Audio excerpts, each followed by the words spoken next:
নির্বাচন কমিশনে আওয়ামী লীগ নামে নতুন দলের নিবন্ধন চেয়ে আবেদন জমা পড়েছে। দলের সভাপতি দাবি করে উজ্জ্বল রায় নামে এক ব্যক্তি গত সোমবার ইসির প্রাপ্ত জারি শাখায় আবেদন জমা দিয়েছেন। চিঠিতে দলের ঠিকানা উল্লেখ করা হয়েছে বঙ্গবন্ধু অ্যাভিনিউ।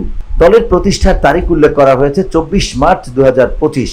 ব্যাংকের নাম ও ঠিকানা নেই। তহবিল গঠনের উৎস ব্যক্তিগত। প্রতীক চাওয়া হয়েছে নৌকা অথবা ইলিশ। বসুন্ধরা, উত্তরা, বনশ্রী, কুড়িল ও বাড্ডা সহ রাজধানীর বিভিন্ন স্থানে অভিজাত ও অত্যাধুনিক মানের ফ্ল্যাট কেনার এক নির্ভরযোগ্য প্রতিষ্ঠান প্লেজেন্ট প্রপার্টিজ লিমিটেড। তাই আপনার স্বপ্নের আবাসনের জন্য আজই যোগাযোগ করুন। Pleasant properties limited, where destiny matches eventually.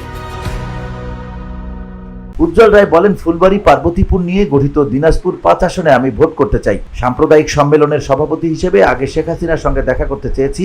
তিনি যদি দেখা করতেন তাহলে এলাকার সমস্যাগুলোর সমাধান হতো। আর এখন তো তিনিই নেই, তাই আবেদন করেছি। আবেদনের নিবন্ধনের শর্ত পূরণের অংশ হিসেবে উজ্জ্বল রায় বাংলাদেশ আওয়ামী লীগের সাবেক মন্ত্রী মোস্তাফিজুর রহমানকে 7ম সংসদ নির্বাচনে নির্বাচিত হিসেবে উল্লেখ করেছেন। এ বিষয়ে উজ্জ্বল রায় বলেন, এটা যে কি করে হলো বুঝতে পারছি না। তিনি তো নেই, আগে ছিলেন তাই উল্লেখ করেছি। VOD Bangla news desk.